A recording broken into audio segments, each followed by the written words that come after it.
Why do goods almost always lose? Why are honest, empathic, and well-meaning people ignored, explored, or discarded, while cold and calculating strategists go up, dominate, and send? The answer may be in a book written over 500 years ago, The Prince of Nicholas Machiavelli. And if you think this is just a manipulation and cruelty manual, you may never really understand Machiavelli's proposal.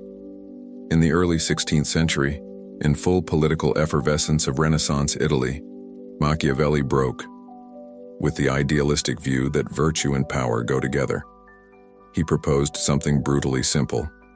Those who want to thrive in the real world need to understand the game as it is, not as I would like it. And in this game, naive goodness is almost always crushed. But beware. Machiavelli was not cynical. She was a realistic. He did not preach free evil. It did not encourage cruelty for pleasure. What he proposed was a new way of looking at power, not as an extension of morals, but as a field of strategy. The central question was, how can one maintain power and survive in a world dominated by interests, betrayals, and illusions? The answer to him was to understand human nature, to control perception, to adapt to circumstances, and above all, to inspire respect more than love. The purpose of this video is simple. And if the good ones don't have to stop being good, but learn to be good with strategy? Over the next topics, we will explore Machiavelli's most important lessons, combining philosophy, literature, psychology, and neuroscience to understand how goodness can become strength, not weakness. Let's start with the heart of Machiavellian vision, understanding the human being as he is, not as we would like it. Machiavelli believed that the first step for anyone who wants to survive or prosper in the game of power is to abandon ingenuity. It is not possible to make good decisions if you start from an idealized view of people. In The Prince, he writes, "Men are ungrateful, volatile, simulators, and cowards to danger, and eager for profit." This phrase sounds brutal, and it is, but it is not a moral condemnation. For Machiavelli, humans are not essentially bad. They are first and foremost conditioned by circumstances, fear, interest, necessity. Goodness in this logic is not an absolute value. It is a tool, a virtue that must be used wisely, not blindly applied to all contexts. Machiavelli, of course, the one who wants to do a profession of kindness, in all things is doomed to the ruin among so many that are not good. This is an uncomfortable but necessary lesson. Kindness, when unprotected, becomes fragility. And in the real world, fragility attracts the predator. This is exactly what we see in so many environments, at work, politics, in personal relationships. Gentile people who avoid conflict and follow the rules often end up being overwhelmed, explored, or ignored. Not because the world hates the good, but because the world respects what imposes limits. Literature illustrates this dilemma well. Jean Valjean, protagonist of The Miserables, is a classic example. A deeply kind man who discovers that to protect those who love, he needs to learn to act firmly, hide truths, and even deceive when necessary. Being good for him did not mean being passive. It meant understanding that good, to be effective, needs strategy. Modern psychology confirms the alert of Machiavelli. Research shows that excessively empathic people tend to ignore signs of manipulation. Trusting blindly may seem noble, but it is often just a sophisticated way to deceive itself. Psychologist Jennifer Fried, when studying trusted betrayals, found that the more we idealize others, the more vulnerable we become disappointment, i.e., goodness without context reading is not virtue, it is risk. To do good in a real way, you must first understand who you are dealing with. Machiavelli does not deny morals. He just tells us, understand the rules of the world before playing. Only in this way can kindness cease to be a weakness and turn into real strength. In an ideal world, what we are inside would be enough. But Machiavelli knew, and made it clear, that people judge more with their eyes than with the reason. His phrase is direct: men judge more through their eyes than by their hands, for everyone can see, but few can understand. In other words, most do not bother to investigate intentions or character, are content with what they see. Therefore, the appearance is not superficial, it is a power tool. This lesson is mainly disturbing those who value authenticity above all. After all, it seems contradictory to have to worry about the image. But the point of Machiavelli is not to promote falsehood. It is recognizing that we live in a social theater, and those who ignore it are interpreted by others rather than controlling their own narrative. Social psychology proves this perception. Research shows that we form lasting impressions about someone in the first seconds of eye contact. Judging competence, trust, and authority based only on facial expressions is more common and more automatic than we would like to admit. Studies by Harvard Business School's teacher Amy Cuddy show that the way we physically position ourselves, posture, gestures, tone of voice, affects not only how others see us, but how we feel ourselves. That is, appearance is not only what others see, is also what you emotion. For goods, this is an essential lesson. Often, kind, sensitive, and well-meaning people are seen as weak simply because they have not learned to project strength. And the result is always the same. They are ignored, underestimated, or overloaded. Shakespeare theater offers a powerful example. In Hamlet, villain Claudio ascends to the throne with a flawless public image, even though he is a killer. Meanwhile, Hamlet, with all its depth and intelligence, is perceived as unstable, hesitant, and fragile. It is not enough to have virtue. You need to know how to communicate it. Psychologist Edward Thorndike called it halo effect. The positive perception of a characteristic, such as beauty or charisma, influences the judgment of other qualities, such as intelligence or competence. i.e., if you look safe, people will assume that you are competent, even before you open your mouth. If you look fragile, they will assume the opposite, however capable. Machiavelli understood this intuitively, and its lesson remains valid. The way you are perceived can be as important as what you really are.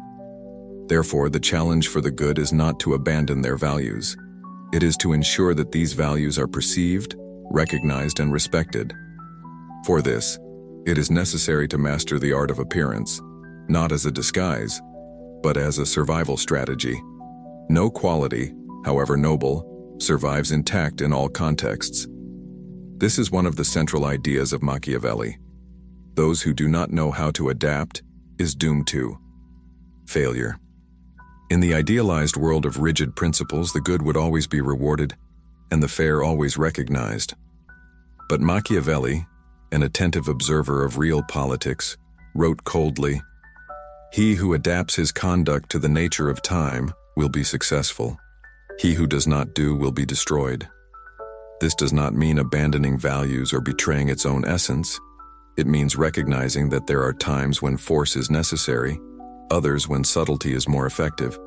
There are hours of silence and hours of action. Stiffness in this unstable world is not a sign of integrity. It is a sign of strategic blindness. Literature is full of heroes who only won because they knew how to adapt. Ulysses, in the Odyssey, did not survive the monsters and the gods for being the strongest, but being the most cunning. Jean Valjean, in The Miserables, learned that being whole did not mean being predictable, and that to protect innocence would need to act flexible in the face of injustice.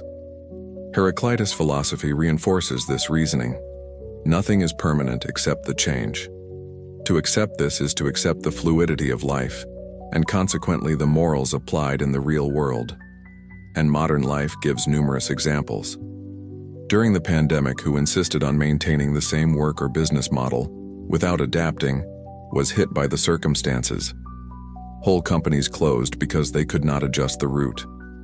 People have been behind because they did not develop new skills or rethink their routines.